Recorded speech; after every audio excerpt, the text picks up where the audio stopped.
Live from SABC headquarters in Auckland Park, Johannesburg. Welcome to this penultimate edition of The Watchdog. My name is Vuyo Mvoko, and on the show this evening...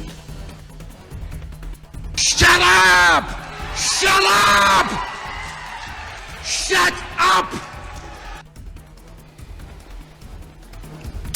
Up close and personal with Police Minister Bheki Cele, who recently survived a chorus of calls for President Cyril Ramaphosa to sack him. Can he pull a rabbit out of his many hats, prove his critics wrong, and get them to shut up? The ANC finds it regrettable that a letter from former President Thabo Mbeki directed at national officials have landed in the public domain. We also look at the leaked letter in which former President Thabo Mbeki lambasts ANC parliamentarians for having covered up the Phala farm saga. Incidentally, on a day in which the issue once again haunted President Ramaphosa in Parliament. The Watchdog starts now.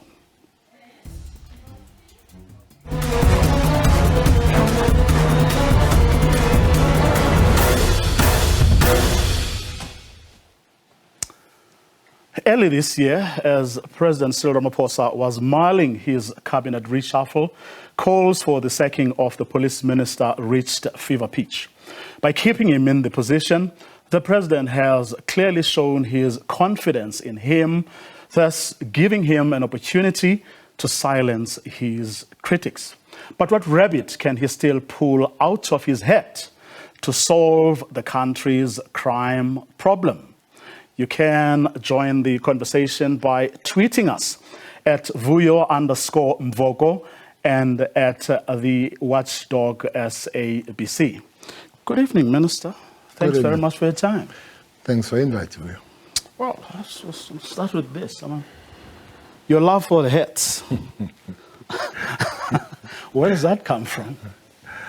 Well, I joined the club. I can't exactly tell where it came from, but some time ago, I think I was still in MSc, or even before that, I bought two for interest's sake, and people began to say, okay, looks okay. And then looks good on you. Yeah, and then I bought more and more and more until they are 43. They are 43 now. Well, the nation is waiting for you to pull a rabbit out of your heads, so to speak. Did you have a conversation with the president ahead of his cabinet reshuffle? No, but we are having a talk with the president on the 4th. President is reviewing our KPAs, our agreements and all that. So mine is on the 4th, where I'll spend about 90 minutes with the president. Is it the first time? Not necessarily. In a formal way, talking about the KPAs would be the first time. But now and again, I have an access to president, either requesting to see him or either him calling me to answer some few things. That includes this afternoon when I was at Kabeja, when he phoned me asking some few things that I had to answer. Now, did the calls, though, for your sacking ahead of his reshuffle bother you? Well, I don't know in what way bothering me. It would not bother me because I lose the job, because the president feels that I don't fit, he will put other persons It's there. his prerogative. Yes, exactly. And he never asks you, by the way. He never tells you why he's putting you there. So that's why there is no need to ask, why are you taking me out? We just wait and all that. Except that there will be that courtesy of letting you know that we have seen the reason of having somebody else. That's that. But I think it's not the first time I've worked with the police, Vuyo. Maybe that president looked at. It's not the first time. I work with the police from 2009 to 2012. 2012. And if you go and check the record there, I was a national commissioner, not the minister. If you go and check the record there, South Africans were sleeping with the doors opened. South Africans were walking in the middle of the night alone and all that. I remember that in 2011, 2012, the murder was at 15,000 a year. Unfortunately, it's gone back to 25,000 now. It was 15,000. In the year 2010, 2011, it moved from 18,000 straight to 16,000. There was no 17,000 and all that. So one left, and all the mechanisms that were put there were dismantled in a big way. So as one left, it took off. The crime has never stopped after that, the murders, the rape and all that. So there is that history. Maybe the President looked at that. But at the present moment, there are projects trying to bring things back to normal, trying to bring things where they can begin to work. There are few major things that have gone wayward in the police. One is a DNA. At one time, DNA was 241,000 backlog. If I'm not mistaken, it's about 600, that backlog now, from 231 to 241,000. That's that. We are opening the new laboratory in Kabeja, top of the range laboratory, and we're finished with the backlogs. We've put a lot of staff. We've put qualified people, the BSCs, we're training them and all. So we're done with that. The second one are the figures of the police themselves that have been allowed to some form of collapse. In the year 2010, we had 195,000 figures in the police. There were 50 million South Africans. Now there are 60 million South Africans. We have 176. We're 20,000 down on the number of 2012. Then for the first time, one has been really pushing. One has been trying to push out in the cabinet, the president, the treasurer, to say, look, we'll have to do something better. Because for some reason, I don't know why, when people needed money for any other thing, the cart will be with the security cluster, mostly the police. So it's the first time that ever we trained 10,000 police at the go. Last year, we're training 10,000, thanks to the president and the treasurer, 10,000. We believe that things will be there. We're working on units, we're working on crime intelligence. That's why there is a new head, as we speak, there, working on the things. This afternoon, as I come to you, I received the briefing of what are they doing, and other units that were dismantled, we have brought them back, the FCS, all those units, we're bringing them back. And I want us to actually talk to those changes that you've just touched on. But I want to take you a step or two back where you said, things were dismantled after you left the post or position of National Police Commissioner. What exactly are you talking about? Apart from the DNA laboratory, what else? One thing, by the time I left, I had suspended the head of intelligence because of really things that were happening in the crime intelligence. Until I became, that was 2012 when I was fired. Until I came back as a minister, that for 8 years he stayed there suspended, getting his salary, which means the head of the position could not be filled. Exactly. As I came back, it was only filled when I come back in 2018, which means there was no structure of the crime intelligence. Everybody will make that point to say which is true. If there is no head for all those 8 years suspended, that would be the thing. Secondly, we created with my team a unit called TROT. TROT, that is, they call in the township, they call it Amaparet. That team, we put it on the streets of Oyo to deal with the law to medium risk, high risk cases. I'm serious. Because we had units, 2 special units that were dealing with that. That is your NIU, National Intervention Unit, and the Special Task Force. But those, even today, they're in provinces.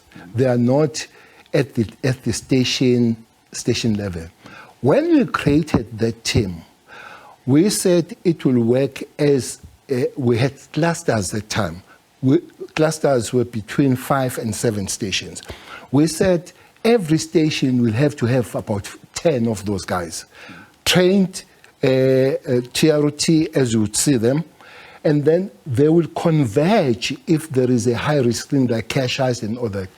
That's why we almost went zero the time when it comes to cash heist. But crime in the township, because they were patrolling the street and all that, as one left, they were dismantled. Their resources were taken, sent to station. They were highly trained guys. They were sent back to stations to be ordinary. They didn't know what to do. That is the second one. Were you told what the rationale was? I wasn't there, so nobody could talk. When you came back, did you have any? Well, when I came back, I found them not there, and one had to try and revive them. By the way, as we speak now, out of the 10,000 people that have come out of the college, 4,000 of them are doing POP, that is a public order policing, which was supposed to be 12,000. There are 5,000 as we speak at the present moment. And we are also is one area where we are training again of those TRT people and other special forces who you could not find them there as you come back. But I didn't ask anybody why they were dismantled. Ours is to make sure that we revive them and we put those units there. Now, what else? Maybe before, I just want to exhaust that, and then before we come to solutions and what you've been doing to then, deal with this. With what happened after you left the position of National Commissioner. Well, the policing has become a very focused area. It's not just seeing them with the uniform that you see. They fall under the division called visible policing. But crime itself has shifted. We've got a lot of what is called economic crime. As people will be kidnapping people, as you will see the illegal mining. I'm glad to say today, or a few days ago today, but 87 of Zamazama's illegal miners were sentenced, 87, 8 years each. Is a new policing. We have created the focus on that one. There is a structure within the police for the fact that now 87 of them can be sent to 8 years each, it tells you. But there is an infrastructure crime where people, they go, they demand 30%, and we have arrested 45 people of those people. So kidnapping, we are focused, and we are working on the way that our operations must be crime intelligence driven, so that we work on the understanding that when we reach the arrest and all those, we are close to a tight case that will see the light of the day going to court. But one other thing that we have been advised, not once, even the president has spoke twice about it in the SONA, but the experts like Professor Africa, but Falam himself, they've spoken to work on the relationships between the police and the communities. And I'm glad to say almost out of 1,158 police stations in the country, all of them, they have their CPFs except 3 in the country, working on the better working relationships with the community, which will make communities be able to let the police know, but also to monitor the police if they're doing a correct or not thing and report those things. If you've just joined us, we're up close and personal with Police Minister Bheki Cele, who recently survived a chorus of calls for President Cyril Ramaphosa to sack him. And the question we are asking this evening is, well, whether he can pull a rabbit out of his hat and prove his critics wrong and get them to shut up.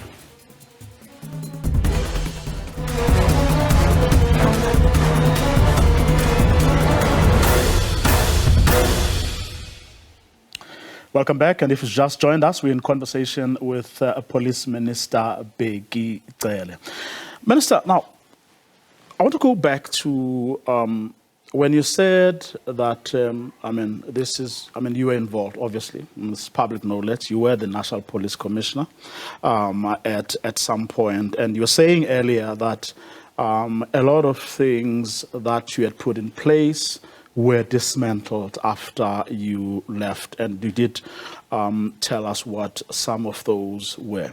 Now, some of the criticism that has been leveled at you is that you seem to have been, you got stuck in that role of National Police Commissioner, and now that you are a minister with a different role, you can't get out of that. You still behave as though you are still the National Police Commissioner.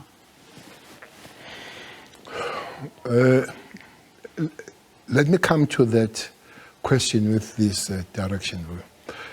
I don't want South Africans to misunderstand me as if one denies that there is a crime in the country. I don't want it. The crime is high and is absolutely unacceptable. Too many people are dying. Too many women and children are abused, even elderly and all that. Well, the latest crime stats, tell a very... I read those. I read those crime stats, and it's not a good picture as you read them. Though, as I was saying to you, especially when it comes to the abuse of women, the sexual assault, and all that, 10,000 women getting raped in 3 months. That's a lot. But the issue there will be that 62% of them are raped in their own houses, are raped by the people that are supposed to protect them, by the fathers, uncles, boyfriends, husbands, stepfathers, and all that. So that's why we also need to mobilize, have a social mobilization of communities and families and all that, as we do our stuff as the police. The question you are asking, you know, the areas where I go, most of the time, not all the time, most of the time, the question is asked, where is the Minister of Police? We want to speak to him. The commissioner, while he's operational, does not have much stand of talking to the communities in that particular area. Does not much account to the communities in that area as the public representative will account. Whenever I go on those places, you will find that there are many people. There are tens or hundreds, even thousands. If you go to Nyobeni, people were shouting the whole morning, we want to speak to the minister, all around. So I wouldn't say to those communities, look, I'm not going to come there. But the others, I do go to be able to see what else can be done to support the commissioner if it needs be. But at no stage, Vuyo, that one goes there to usurp the powers or ever told the commissioner not to go there. Unfortunately, there are many places where commissioner goes alone. I don't know. Then we can ask the media why then he's not known. Sometimes he goes there and they still send him. But you are here, we're glad, but call the minister to come in. Now, could it be then that perhaps the reason people say or criticize you for You know, we know that he'll be there. I mean, some have said, we know the police minister will be there even before the incident actually happens, you know, because you're quick to go there. Maybe, could it be that this is people's way of venting a frustration, that you would come and people would engage with you, but more often than not, your visit is not followed by swift action on the part of the police. So they look at it as it's just an empty gesture that's not going to really yield any concrete results. Not all the time, Vuyo. Not all the time. There are places one where we'll go and there will be action. Well, again, I'm not a media basher, but one thing that happens, the actual happening of events does not equate with the response that happened. For instance, most of the mass medias that we have seen have made news and waves. We have responded, people have been arrested for. There are a few of them. One of them is Gwanomzamo in Orlando, where 17 people were killed. 5 people have appeared in court several times, but you would not know because that halapalu, that profile of it happening and the response is not. Mm-hmm. The other one is at Kwanobuhle, Vuyo, where those 8 people were killed in a party, in a birthday party. Yesterday, people appeared for 5 of those people who killed those people. I think on Monday they would appear again. So there are many where I can. Others they delay. Others you hear issues that are not from the police, maybe come from the sources that we don't know. For instance, that the people that killed AK were arrested. That statement was never issued by the police.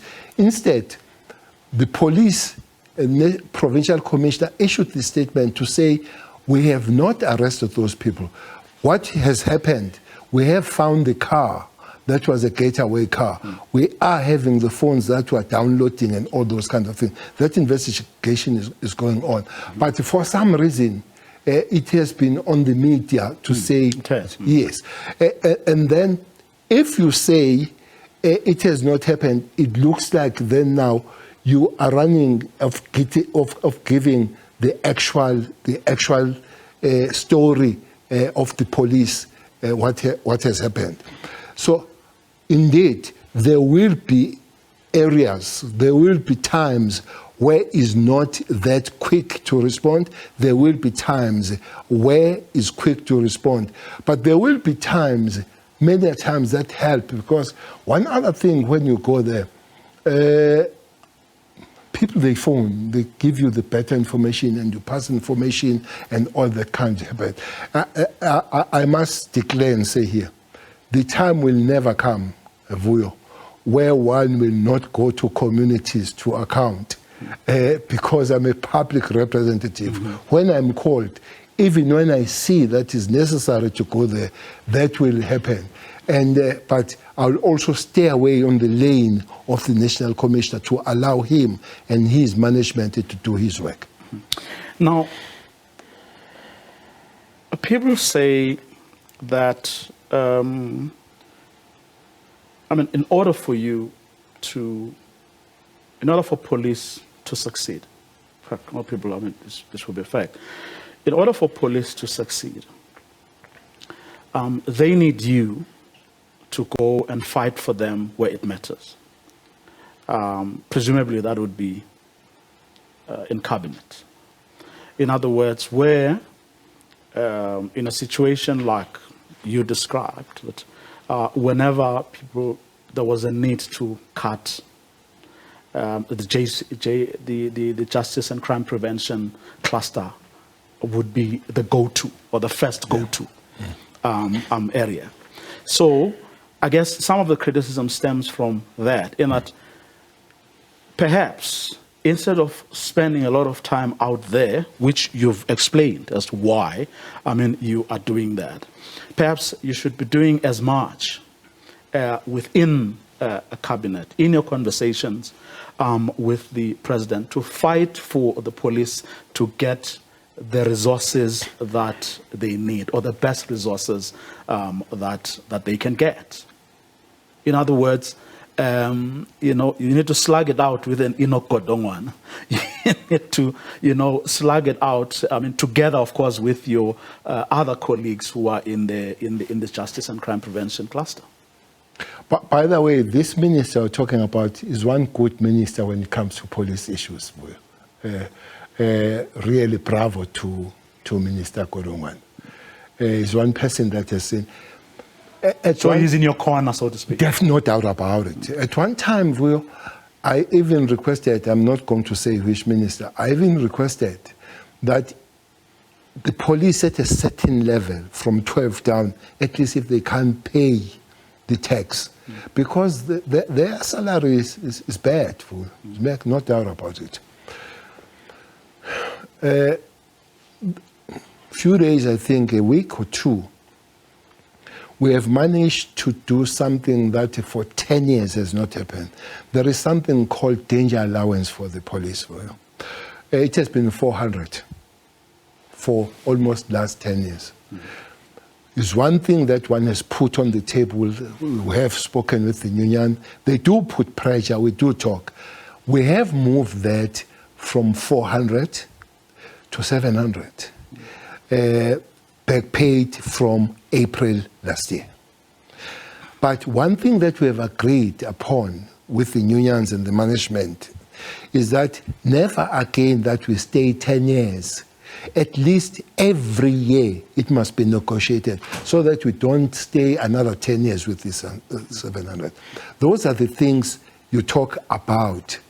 Unfortunately, the salaries of the government, of the civil servants, are negotiated centrally. If it were in my power to work with to deal with the benefits, to deal with the salaries of the police, definitely something different would have been done. One thing that we managed, we are discussing it again. When I was there is a death grant. When a member of the South African police dies on duty, it's 200 to help the family to do. We move it from 200 to 250. That was when I was there. Nobody has spoken about it. We have brought it back to the table now to say it has stayed that for far too long. It's a lot. President will tell you, President does say that is a lot of, not a pressure, but to a shout to say we need to really improve the situation. We need to really improve the conditions, the work conditions of the South African Police Service members. I don't think anyone would find any wrong with you really fighting for hard-working, police to really get what they deserve. But I suppose what is also not helping is when we see cases like the one of the former acting police commissioner, Khomutso Phahlane,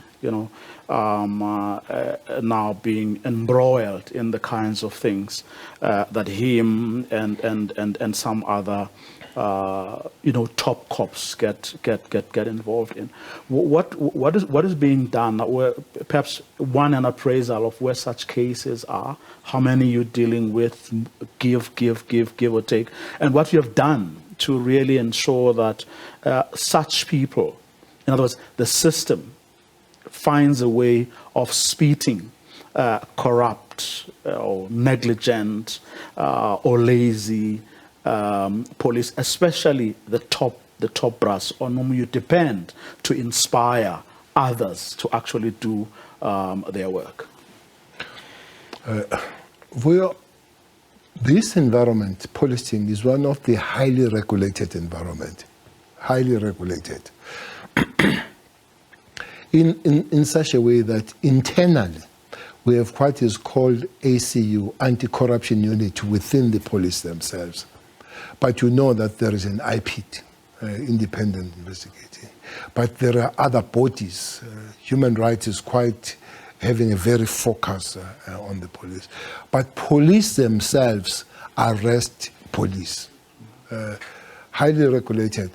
It's something sad and painful, I must say, but correct to do. When the members of the South African Police Service, they get arrested.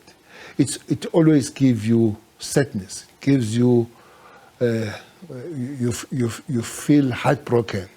But when they break the law, they must face the consequences, because the Constitution does instruct the police that theirs not only protect to investigate. As they go, they say their job is to enforce the law. But before that, they say they must uphold the law and enforce it. So if they can't uphold the law, which means they don't belong to this organization. At that level, as you say, people suspended and all that and fired, and people are arrested. People are in prison on those. So, but as I've said, it cannot be the minister alone, but there are many other structures that have been put there to look to it that things are followed, people they keep law. But I want to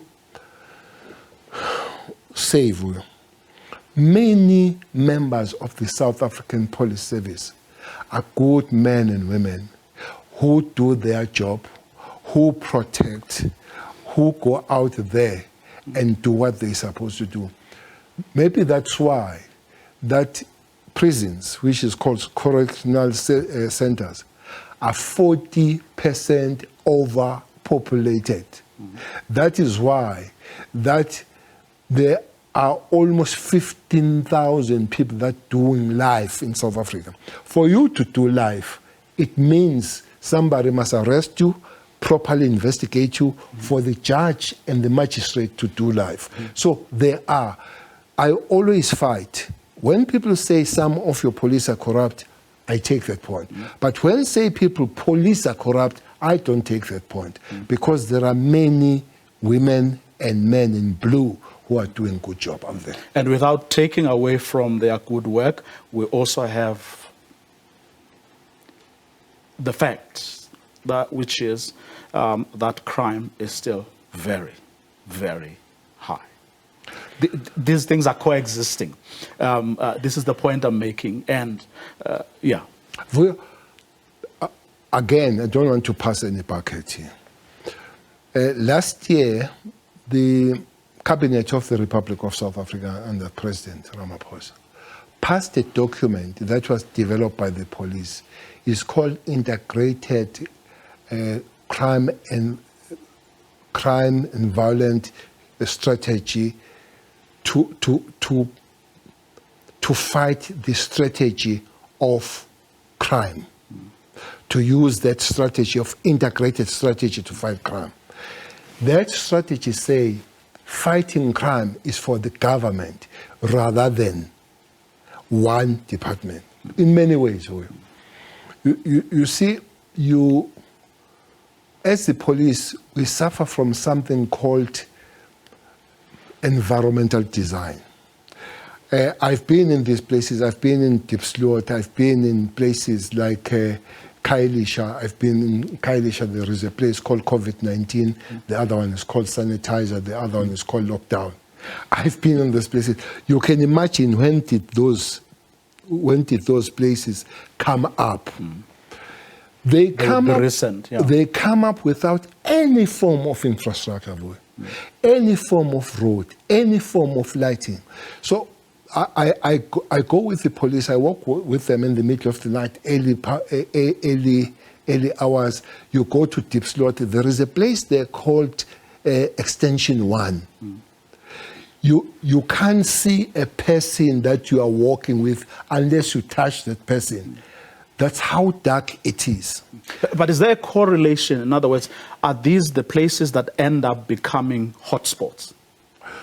Well, the dead bodies are never picked up from Durban North, from Sentin, from Constantia, from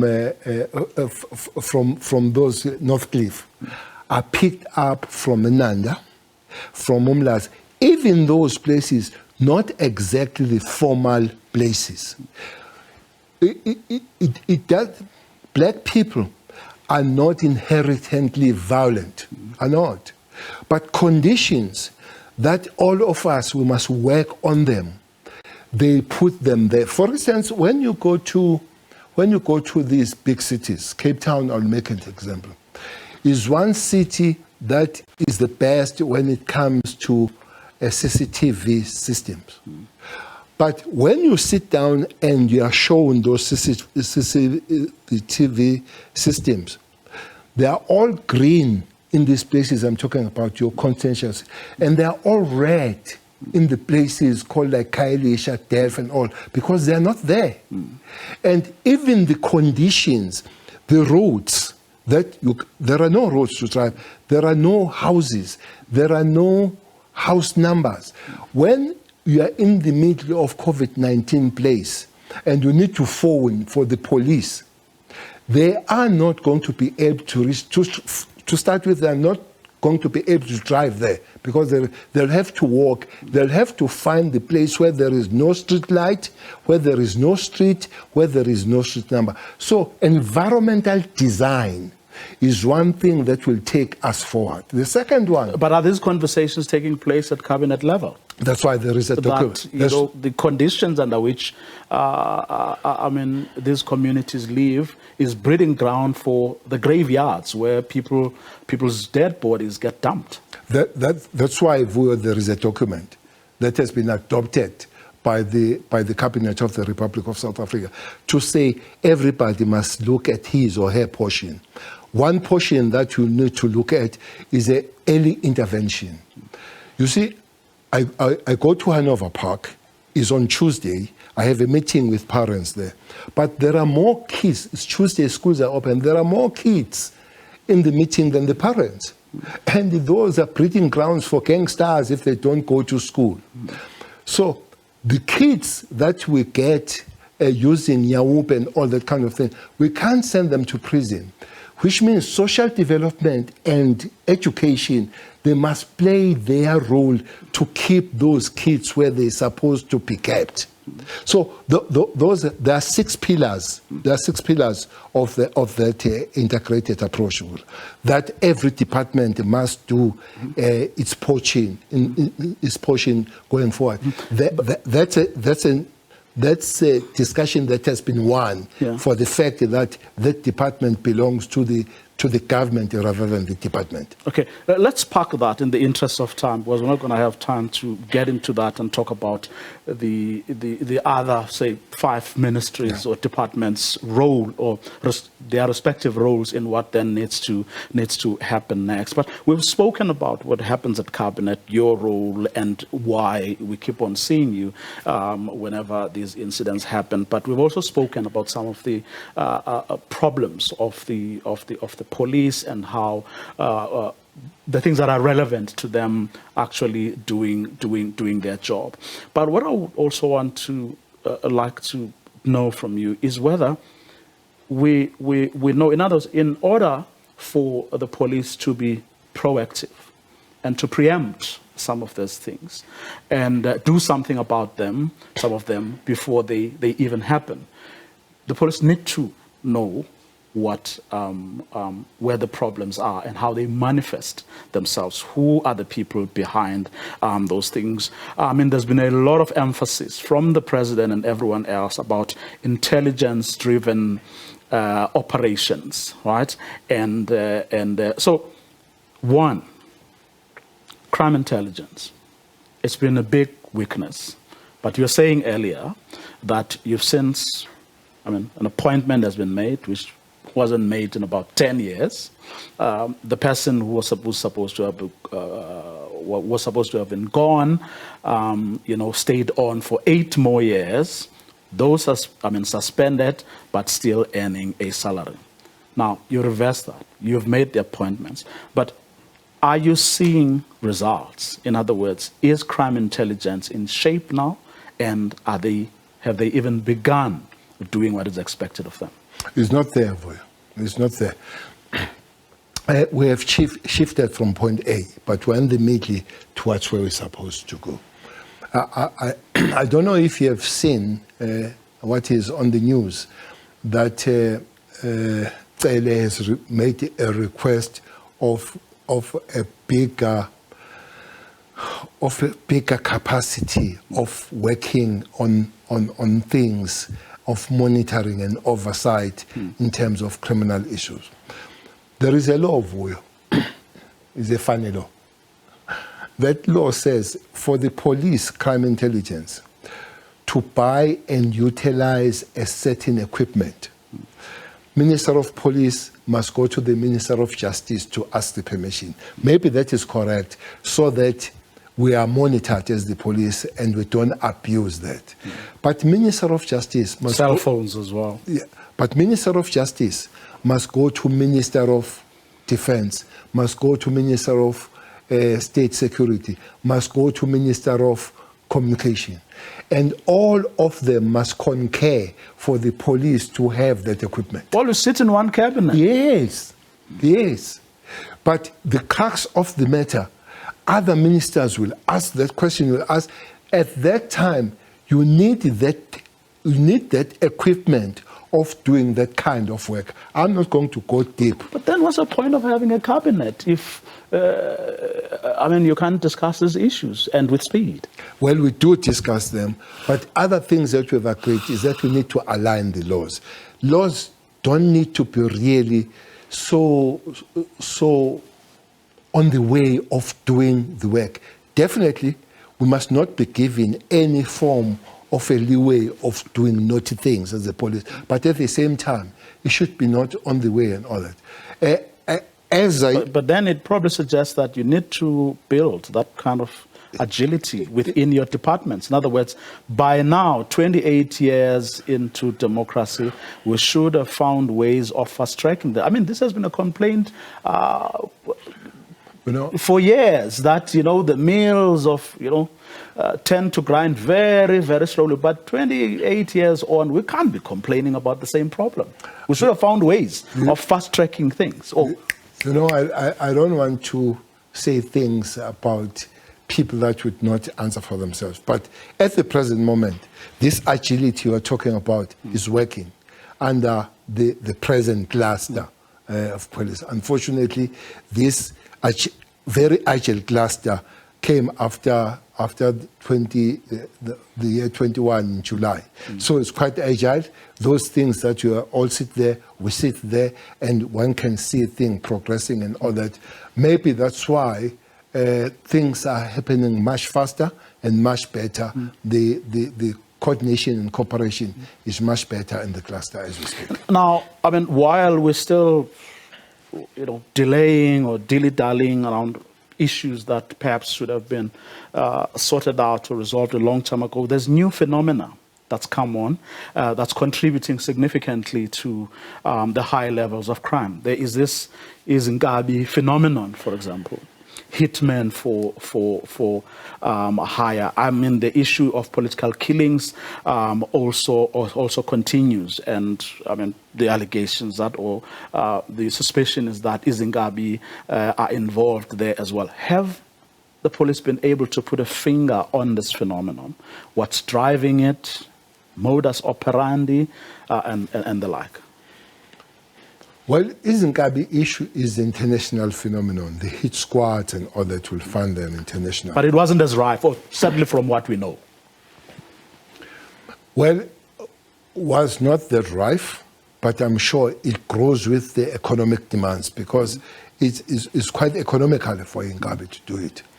They don't kill you for mahala. It's a question of your level and the money that they will call. But the problem with that is that, again, you'll go to the question of where is the agility of the government.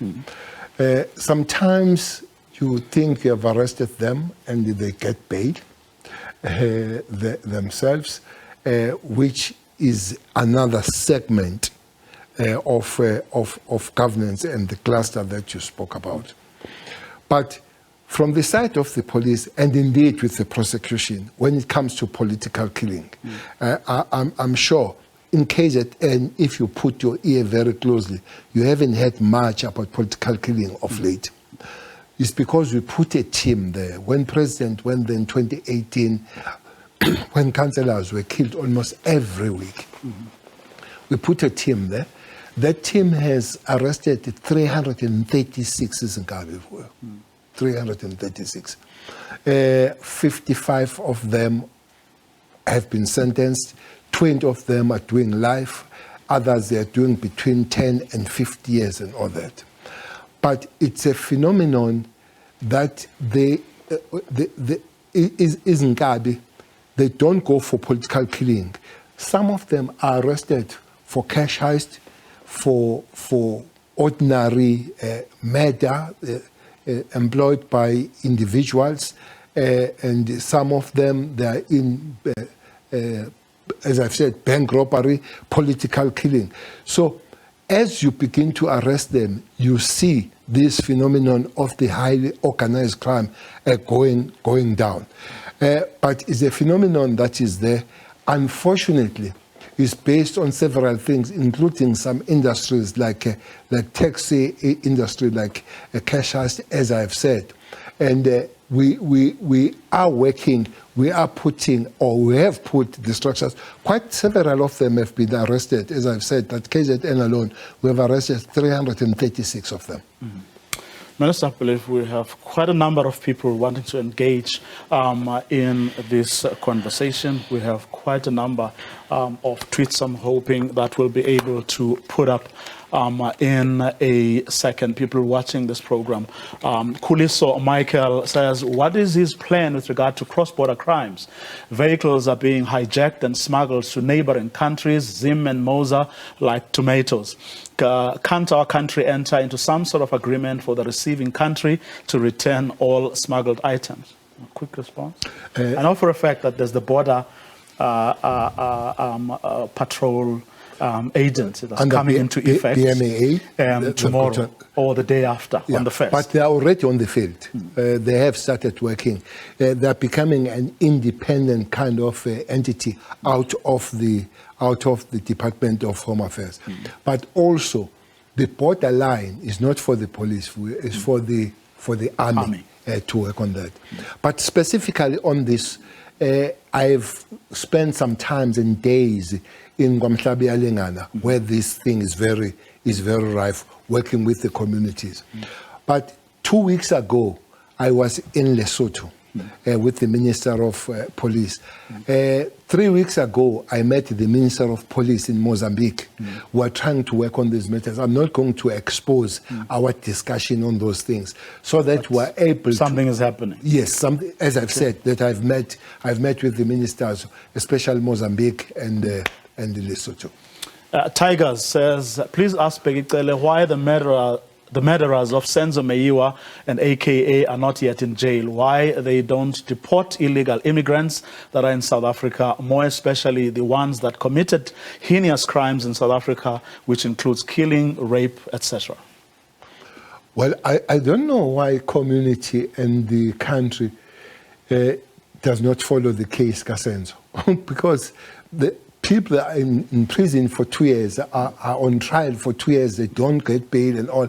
I don't know why they say nothing has happened with Senzo. We must remember, this thing happened long time ago, the issue of Senzo. We have just 2 years worked on it. People are in prison.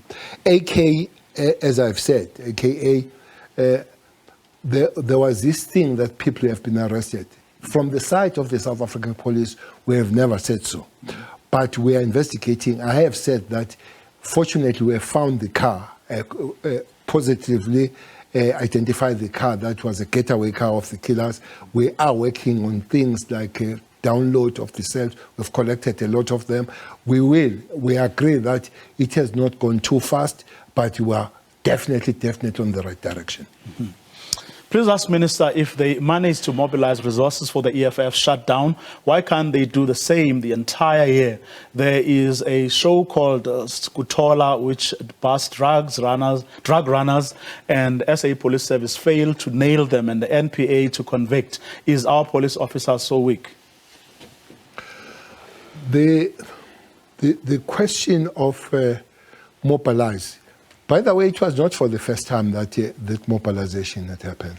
With the, I don't know why they can't remember that we mobilized a lot of resources for elections, for the events and all that. That was an event we had to mobilize. But the sustenance of that, for instance, nobody goes to live. We pay a lot of overtime. You move people from low-density crime areas to high-density crime areas. You must get them for accommodation and all that. So, but we are taking the lesson. We are listening to South Africans, what they have said. We will be working, with, even if it is not 100%, but definitely we are working on those